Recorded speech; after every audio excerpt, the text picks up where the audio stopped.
Porque a palavra é espírito e vida. É a palavra que nos instrui, nos orienta. E nós nos movemos não por vista, mas nós nos movemos pela palavra. Temos que ser obedientes ao extremo à palavra, porque a palavra é espírito e vida. Foi através da palavra que Deus ele construiu os céus e a terra. E Ele fez todas as coisas. O invisível, Ele fez o visível. Então os céus, Ele se move pela palavra, por ativos reativos e não passivos. Ou seja, o que isso significa? Significa que se você não fizer nada, você nunca vai ver nada. O reino dos céus, as bênçãos de Deus, elas são movidas por atitude, por decisões, comportamentos. E aqui no livro de Mateus, então, capítulo 8, versículo 5, diz que quando Jesus entrou em Cafarnaum, um centurião era um oficial que tomava conta de 100 soldados. Então, um centurião se dirigiu a ele pedindo-lhe ajuda. E não era comum isso acontecer, porque eles trabalhavam para Roma, e havia assim, sabe, um desprezo muito grande em relação aos judeus. Mas só que esse centurião, ele vai pedir ajuda para Jesus, porque existem determinados momentos da nossa vida que nós temos que deixar o nosso orgulho de lado, a nossa vaidade, e temos que recorrer àquele que verdadeiramente pode nos ajudar. E ele vai e pede ajuda para Jesus, e ele diz: Senhor, o meu servo está em casa, paralítico, em terrível sofrimento. Jesus lhes disse: eu irei curá-lo. E o centurião respondeu: Senhor, não mereço recebê-lo debaixo do meu teto, basta que diga uma só palavra, e o meu servo, ele será curado, pois eu também sou homem sujeito à autoridade, e tenho dado sobre o meu comando, e digo a um vai, e ele vai, e a outro vem, e ele vem, e digo ao meu servo, faz isso, e ele faz. Então era um homem que conhecia o poder da palavra, a autoridade que a palavra tem. E ele estava dizendo para Jesus: olha, eu sou homem também, sujeito à autoridade, ou seja, eu tenho autoridade, sei o poder que uma palavra tem. Ao ouvir isso, Jesus admirou-se e disse àqueles que o seguiam: em verdade lhes digo que nem mesmo em Israel encontrei alguém com tamanha fé. Ora, o que Jesus estava querendo se referir? Ele estava querendo se referir que em meio a Israel, em meio a todo aquele povo que estava ali ouvindo seus discursos, caminhando com ele ainda não tinha visto um homem que acreditasse tanto na palavra dele, quanto aquele homem, aquele centurião de Cafarnaum. E isso hoje acontece dentro da igreja. Existem pessoas que estão aqui há 1 ano, 2 anos, 10 anos, mas ainda não aprenderam a ter confiança na palavra de Jesus, porque qualquer barulho, qualquer conversa que invade a mente delas, já consegue roubar a fé, já enfraquece. Jesus está dizendo: eu sou o Deus que te sara, eu sou o Deus que te cura. Aí vem um médico e diz para ela: olha, você vai morrer. Ela já desaba, ela já perde a fé. Olha, eu sou o Deus da tua provisão, eu sou o Deus que te protege, te amparo, te guardo, te livro do laço do passarinheiro e da peste perniciosa. Aparece uma pessoa que tem um olho grande, uma inveja, ela já esmorece. Por quê? Porque ela não crê na provisão de Deus, ela não crê na proteção de Deus, ela não crê naquilo que Deus ele já falou a respeito dela. Então aquele homem, ele impactou Jesus, mostrando o quanto ele acreditava na palavra de Jesus. E ao ouvir isso, Jesus, ele disse aos seus seguidores: em verdade lhes digo que nem mesmo em Israel encontrei alguém com tamanha fé. E digo que muitos virão do Oriente e do Ocidente e se sentarão na mesa com Abraão, Isaque e Jacó no reino dos céus, mas os filhos do reino serão lançados fora, nas trevas. ali haverá choro e ranger de dentes. Por quê? Porque muitos, mesmo sendo filhos, eles não conseguem acreditar. Qualquer coisa consegue mover a fé deles, tirar a fé deles. Qualquer barulho consegue tirar eles do lugar. E nós não podemos ser assim. Nós temos que aprender a acreditar na palavra. Então disse Jesus ao centurião: vai e faça como você está crendo, e assim acontecerá. E na mesma hora o servo do centurião ficou curado.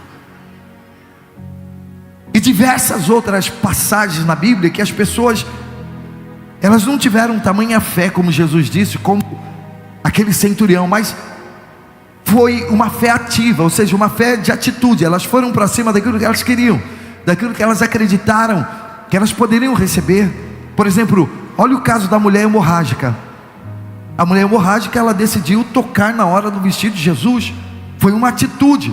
O céu se move por atitudes. As portas, as janelas do reino dos céus se movem por atitudes. Não se move por emoção, por sentimento.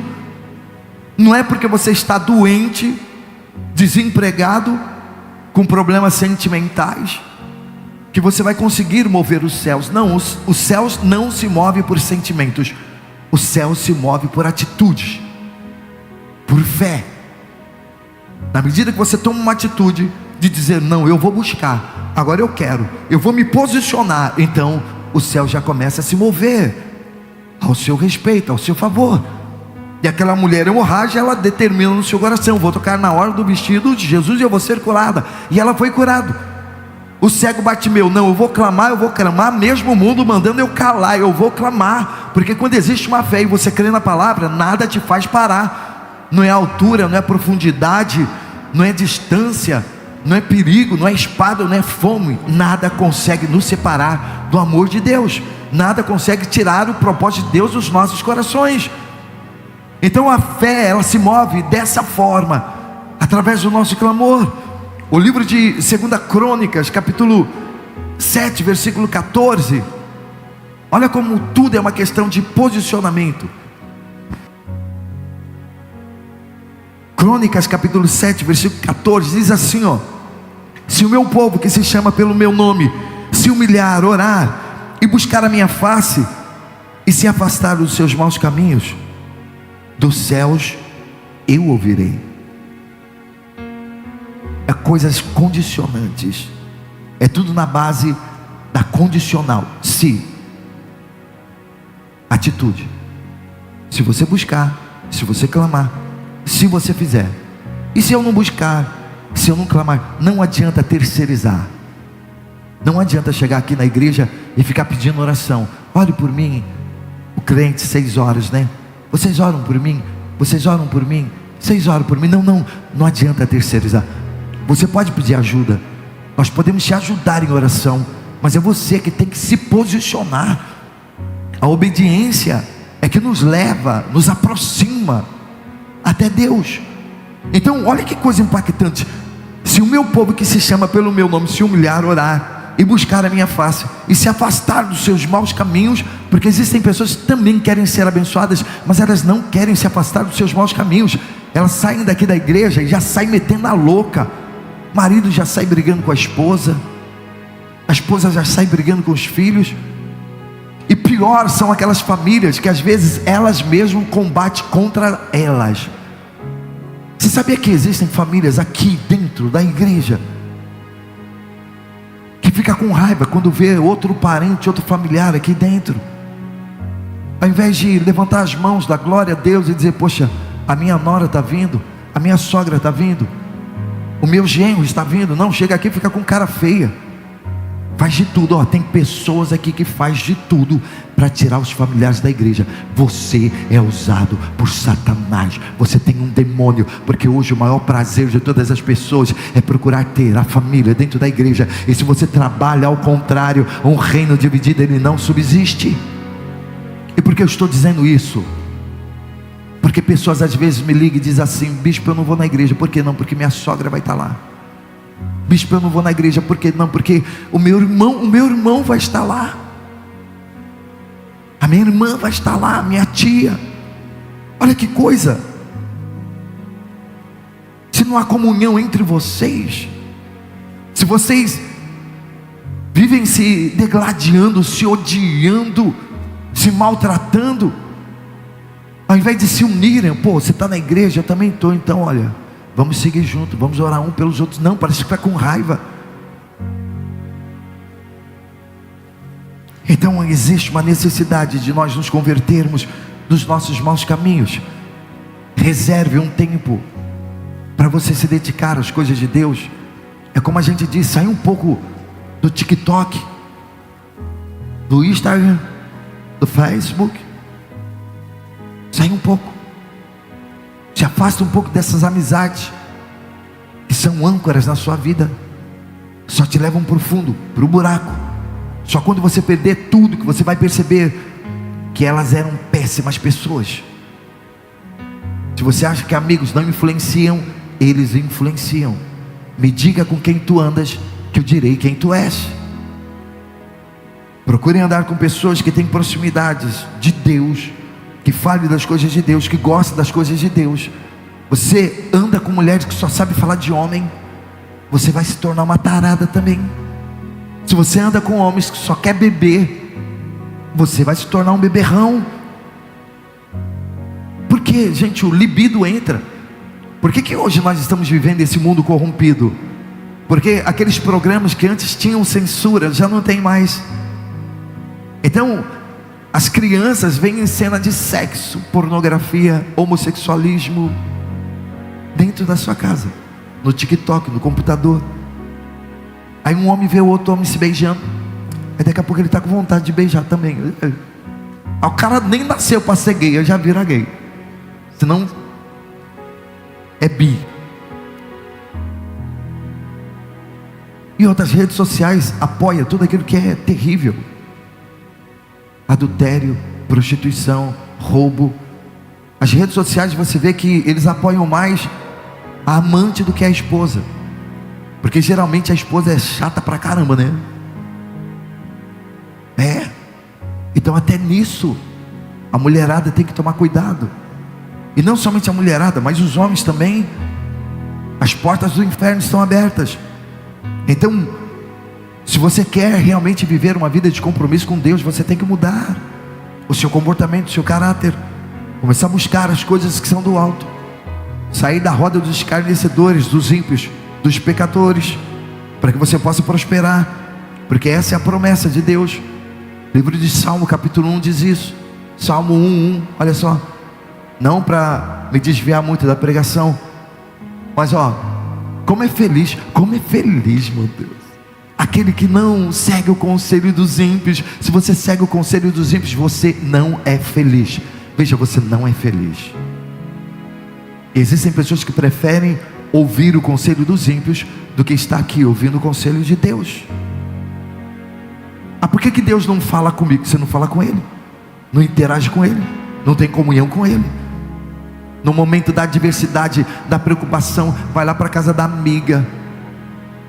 Gente, conselho nunca mudou a vida de ninguém, mas a palavra sim.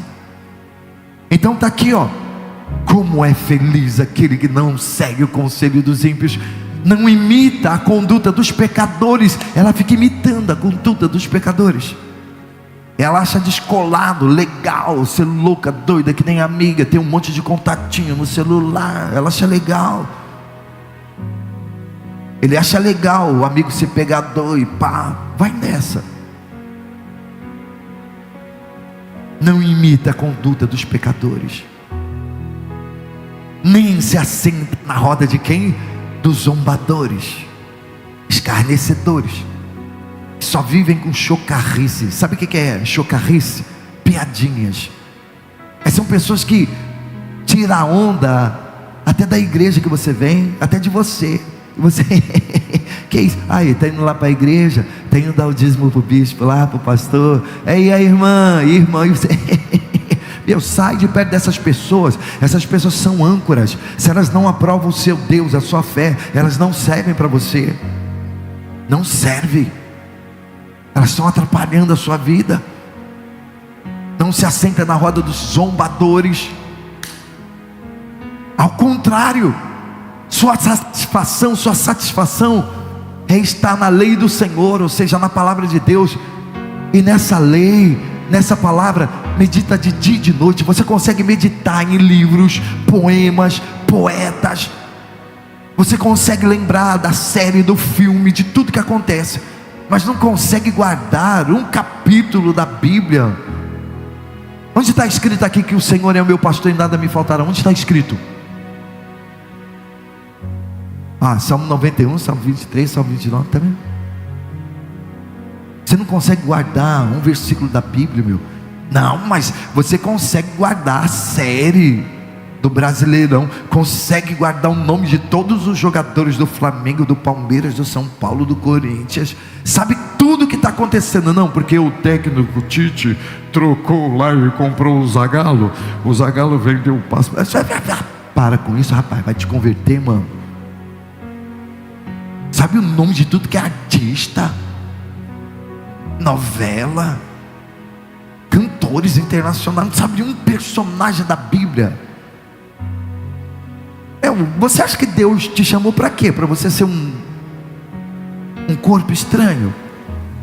O que você acha que Deus quer de você? Só te abençoar? Não, Deus ele só quer me abençoar. Deus quer mudar a sua vida.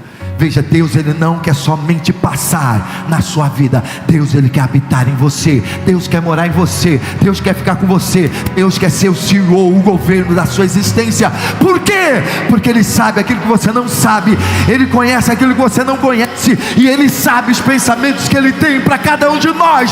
Pensamentos de paz e não de guerra. Pensamentos de vida e não de morte. Ele tem o que você não tem. Ele sabe o que você não sabe, e o que você precisa está escorrendo nele. Mas enquanto você viver essa vidinha medíocre, preferir estar na roda dos escarnecedores, dos pecadores, dos insensatos, do que na presença dele, você nunca vai aprender nada. Você sempre vai ser aquele crente pé de chinelo, que vai ter sonhos e não vai conseguir discernir os sonhos que Deus está te dando. Deus está querendo falar com você, Deus está querendo fazer você romper, Deus está querendo levar você além, mas você não está entendendo. Você muitas das vezes acha que até o capeta, o diabo que está fazendo isso na sua vida, e não é Deus. É Deus, é Deus. Mas você não consegue sentir, sabe por quê? Porque você não tem familiaridade com Ele. Aí você só consegue ver tudo como se fosse o mal. Por exemplo, só para finalizar, vocês me dão mais 5 minutinhos?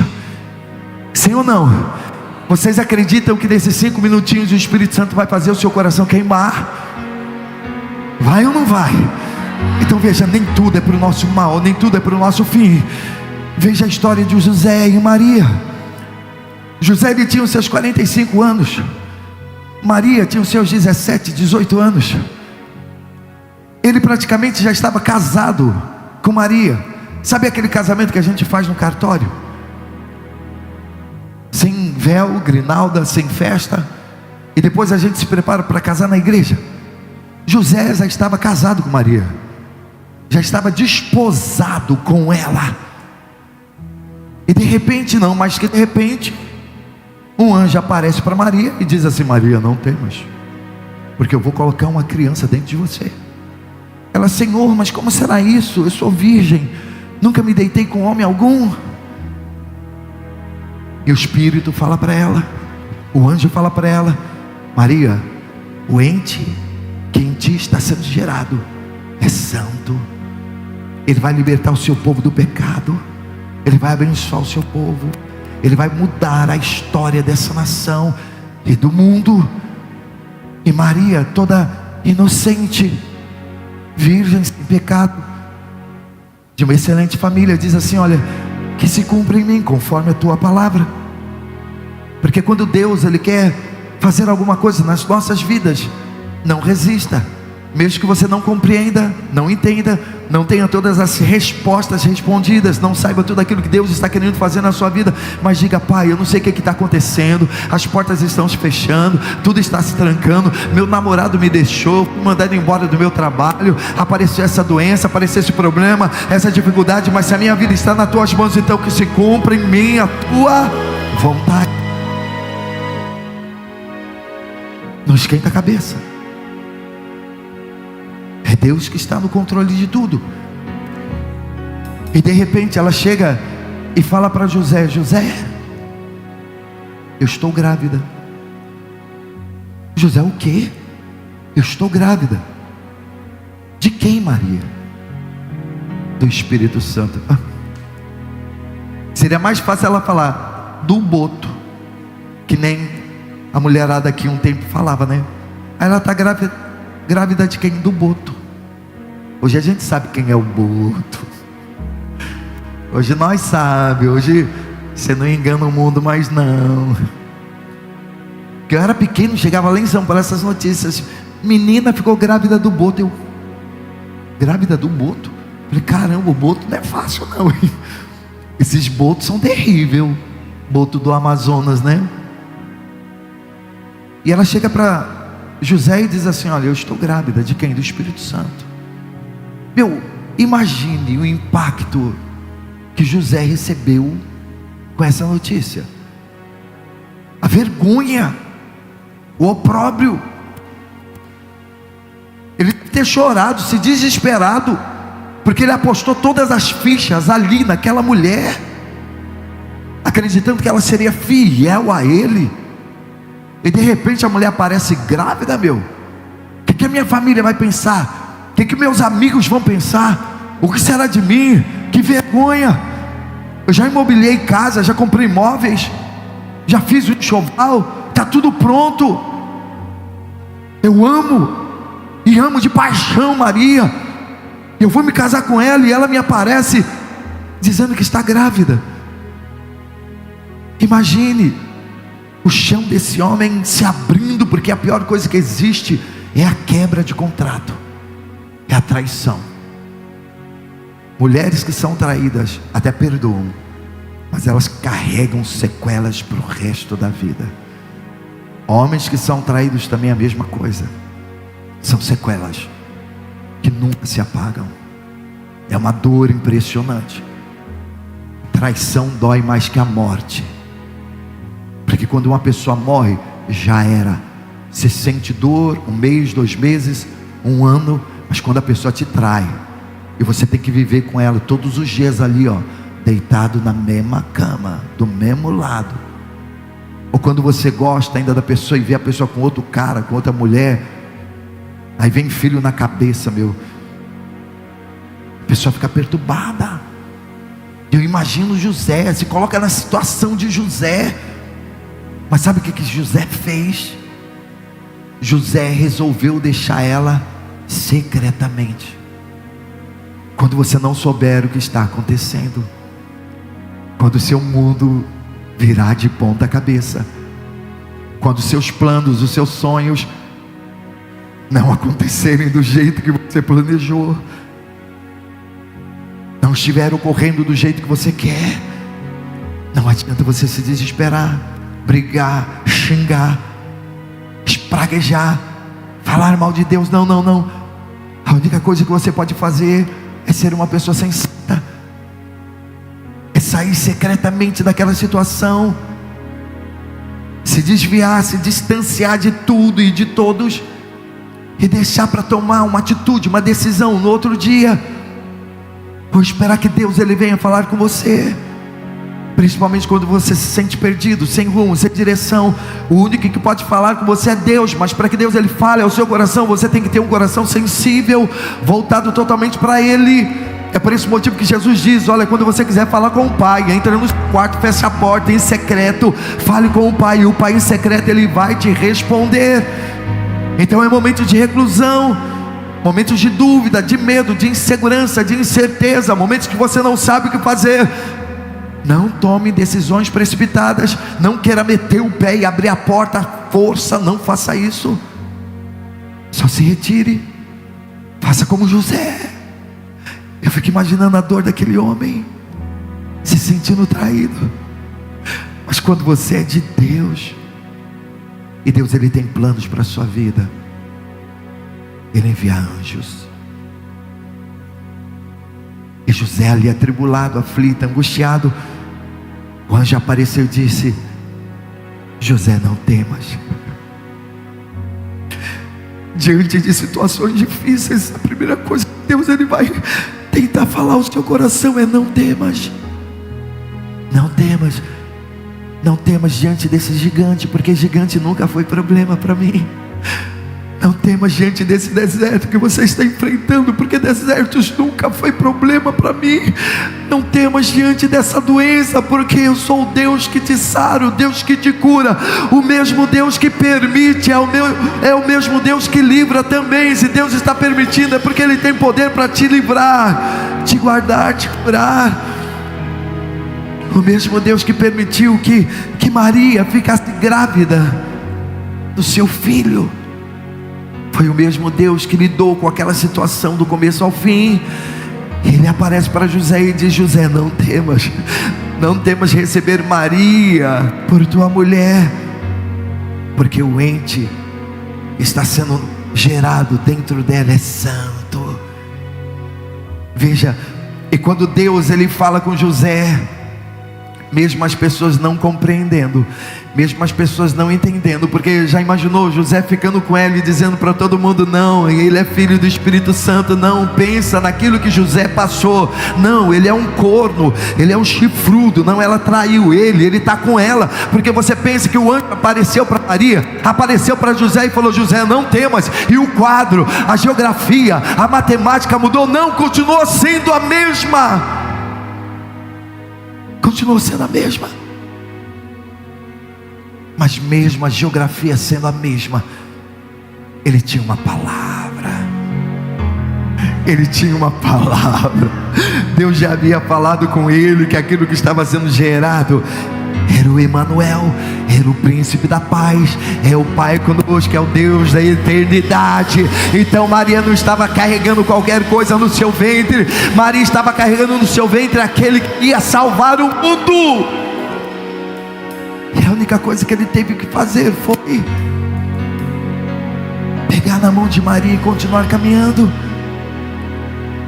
e esperar o dia do nascimento do Filho de Deus, que impactou o mundo e impacta até agora. Então, o que eu quero te dizer nessa noite: espere em Deus, porque se o povo que se chama pelo meu nome se humilhar, orar e buscar a minha face, e se converter dos seus maus caminhos e acreditar em mim, dos céus o ouvirei, perdoarei os seus pecados e curarei a sua terra.